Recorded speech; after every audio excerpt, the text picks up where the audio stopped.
溥仪把金表当作奖励送给了伪满洲国军官学校的一名穷学生。溥仪做梦都不会想到，正是眼前的这个穷学生会在不久的将来为韩国逆天改命。收到金表的穷学生就是后来靠政变上台，并带领韩国从世界上最贫苦的国家一跃挤入发达国家行列的韩国总统朴正熙。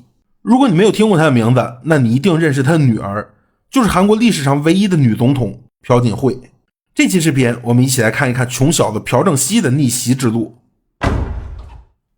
朴正熙的梦想是成为朝鲜的拿破仑，他希望有朝一日自己可以像拿破仑一样骑在马上号令100万大军。可是在朴正熙成为拿破仑的道路上存在着一个巨大的阻碍，穷。朴正熙从小就想从军，可是他家实在是太穷了，别说上军校了，就连活着都要用尽他全部的力气。在朴正熙的童年里，连吃饱饭都是一种奢望。他是家里的第7个孩子，一大家子人全靠母亲种的半公顷地勉强糊口。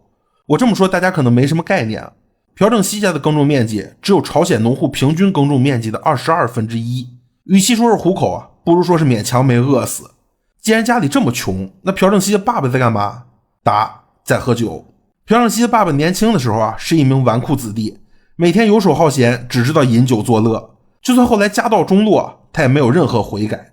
不能上军校，小朴正熙只好去旁听。每天忙完农活，他就会爬上附近的小山坡看士兵训练。不过这些士兵并不是韩国人，而是日本人。这是怎么回事啊？1910年，日韩双方签订了日韩合并条约，朝鲜半岛成为日本的殖民地，而日本的一支步兵连队呢，就驻扎在朴正熙家的附近。朴正熙每天看着这些日本兵穿戴着精良的装备，迈着整齐的步伐向小山坡发起冲锋。朴正熙幻想着自己可以成为他们中的一员，这让他从军的想法变得越发坚定。帮助朴正熙实现梦想第一个人是他的母亲。朴正熙的母亲呢，是一名大家闺秀，她明白教育的重要性。虽然家里很穷啊，依然咬着牙坚持让朴正熙读完小学。朴正熙也没有让母亲失望，在学校中他的成绩一直名列前茅。小学毕业后呢，朴正熙以优异的成绩进入了大邱师范学校。至于为什么选这个学校啊，原因很简单，还是因为穷。当时师范类学校在朝鲜是不收学费的，虽然学校命名为大邱师范啊，但是学习的内容和师范关系不大。日本为了便于统治，学校教授的内容大多是奴化教育和军国主义思想，开设的课程啊也是以军事和剑术这类内容为主。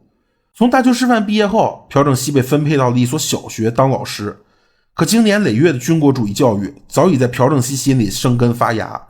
朴正熙始终以一个职业军人的标准要求自己每天训练，他在等着实现自己军旅梦的机会。这一等就是3年，终于这个机会来了。帮助朴正熙实现梦想的人叫希特勒。1939年，德国入侵波兰，二战正式爆发。为了应对战争需求，日本决定扩军。朴正熙接到这个消息啊，第一时间就冲到了征兵处。可是有一个现实的问题摆在朴正熙面前，他超龄了。放弃肯定是不可能放弃的，朴正熙决定兵行险招，在报纸上发表血书表忠心。这事风险很高，虽然能让日本人看到自己的忠心，也很容易让自己成为反日势力的打击目标。不过朴正熙已经顾不到那么多了，他要不惜一切代价抓住这次机会。好在朴正熙赌赢了，血书一经报道起到了极好的效果。你想啊，一个韩国人对大日本帝国竟然如此忠心，实在太值得宣传了。这篇血书呢，马上就成为了日本政府重点宣传的案例。日本军方决定啊，将朴正熙破格录取，并派遣他到伪满洲军官学校去学习。朴正熙如愿以偿地开启了他的军人生涯。进入军校后的朴正熙刻苦学习，因为成绩优异，他又被保送到日本陆军士官学校进修。1944年，朴正熙毕业后加入了日本关东军，成为了一名军官。就在朴正熙怀着对建功立业的憧憬，准备大展拳脚的时候，命运和他开了一个玩笑。朴正熙吃惊地发现啊，此时的关东军已经是强弩之末了。军队中大多数人都是临时征召的新兵，实战经验基本为零。再看看他们的对手啊，一边是已经和关东军缠斗了13年，战斗经验满级的东北抗联，另一边呢是刚刚暴打希特勒，战斗 buff 叠满苏联红军。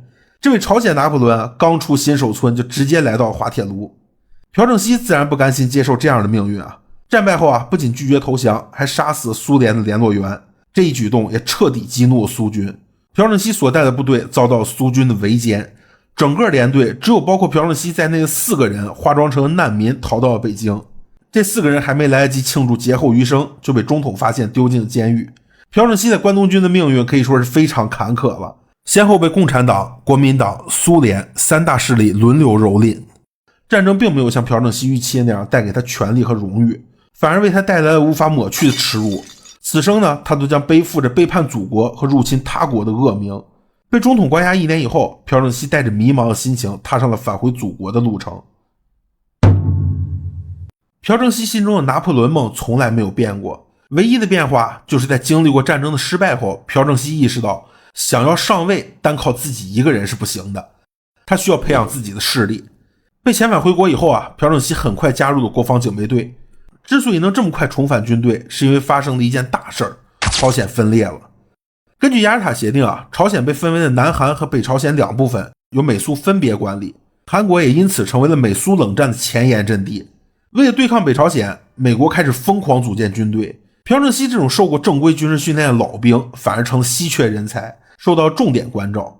而军队中与朴正熙有着相同经历的人不在少数，这些人彼此抱团，成了一个特殊的群体——伪满洲派。这也将是朴正熙未来登上权力巅峰的强大助力。2年后，朝鲜战争爆发，此时的朴正熙已经33岁。虽然他眼睛里有抑制不住的兴奋，但是并没有像年轻时一样兴冲冲的奔赴前线，而是选择留在权力相对真空的后方。朴正熙的决定是正确的，在伪满洲派的帮助下，朴正熙的仕途可以说是平步青云。他先是被调到情报局担任战斗情报科科长，后来又担任了各种职务，有师团参谋长，有炮团团长，甚至还有军校校长。但总体来说呢，这些调动都有一个共同点就是越调职务越高。等到朝鲜战争结束的时候朴正熙已经像坐火箭一样连升了5级，从中尉摇身一变成了少将。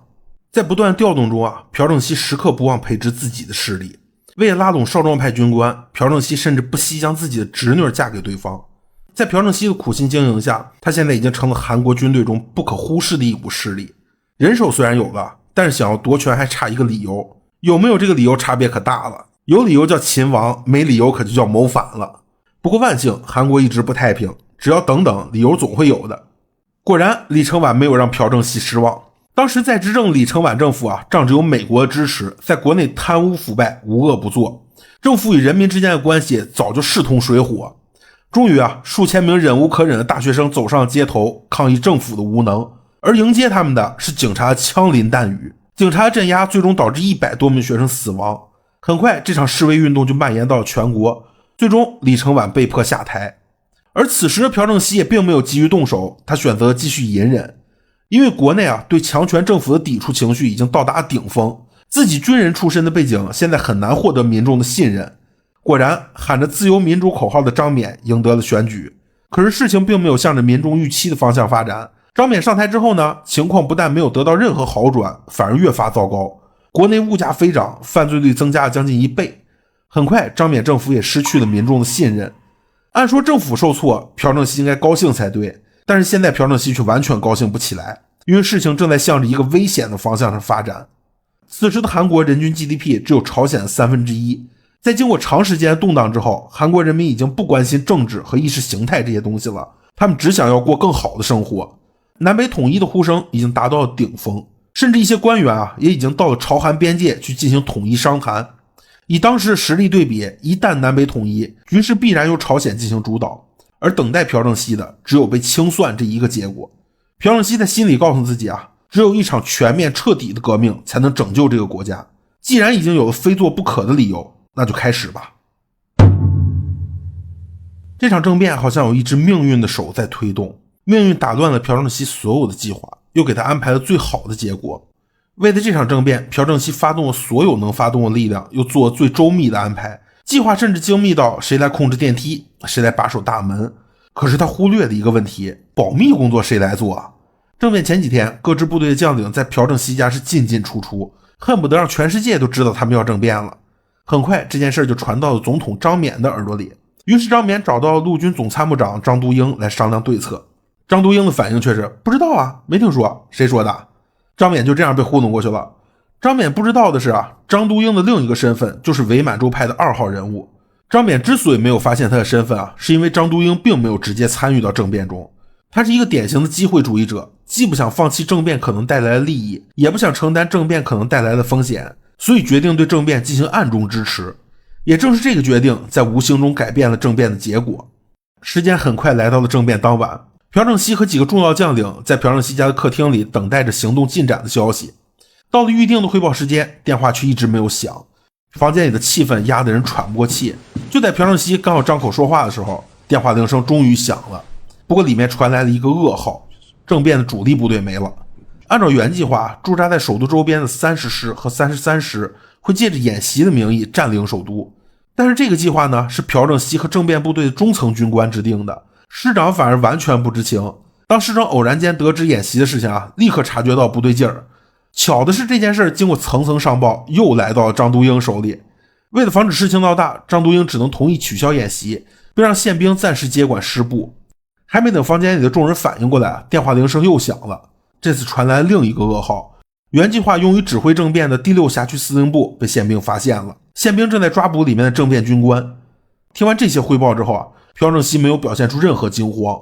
在出门前，朴正熙交代妻子最后一句话是：你听一下明天早晨5点的广播，因为他现在要去亲自完成政变中最重要的一环，占领电台，向全国发布革命公告。只有让所有人都知道政变的目的是革除积弊，肃清吏治，才会有更多的人站出来支持政变。这也是朴正熙最后的希望。命运的天平开始倒向朴正熙，终于海军陆战队按照原计划和朴正熙会合了。虽然起义的人数从原计划几千人减少到现在的不足500人，但是对于现在的朴正熙来说足够了。他和电台之间只隔着一座汉江人道桥。不过由于政变暴露，桥上已经有宪兵布下了重重防线。但奇怪的是作为进入首都的必经之路，参与布防的宪兵仅仅只有50人。没错这又是张都英的手笔。刚刚发生政变时呢，就有人预料到汉江人道桥一定会遭到攻击，就向张都英建议了，让原本就驻扎在汉江人道桥附近的一个工兵团进行布防。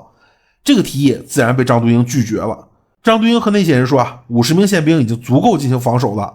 不过现在桥上的双方并不知道对方的具体人数。根据朴正熙身边的一名军官回忆那晚朴正熙带头向对岸发起了进攻。进攻中朴正熙并没有俯下身体，而是直接走了过去。所有人都从他沉着坚毅的态度中得到了勇气。不过这句话可信度有多少并不好说但是可以确定的是，政变的军队顺利拿下了汉江人道桥。因为在那天5点的广播中，人们第一次听到了后来被每个韩国人都熟记于心的革命公告。听到这儿，大家可能会有一个疑问这一整晚张冕在做什么？其实张冕在1个多小时前才接到了有人政变的消息。接到这个消息，张冕的第一反应并不是出兵镇压，而是跑。现在他正带着全家人躲在一个修道院中。其实在整个政变过程中，张冕有无数次机会翻盘。有人建议他求助驻韩美军，也有人建议他调集韩国边境的军队进行镇压。不过这些建议都被张冕拒绝了。或许张冕内心深处也认为只有一场彻底的革命才能拯救这个国家。虽然张冕软弱无能，但并不影响他热爱这个国家，希望这个国家可以变得更好。几天后呢，国家再建最高会议成立，朴正熙出任议长，张冕宣布辞去所有职务。同时美国国务院发表声明，承认军事政变成果。朴正熙获得了整个国家的实际控制权。到此，这个从山村中走出来的少年完成了儿时对自己许下的承诺，终于像拿破仑一样站在权力的巅峰。下一集我将带大家一起看看朴正熙如何带领韩国从世界上最贫穷的国家一跃发展为一个发达国家，以及他圈养的那些资本怪兽们究竟有多么强大。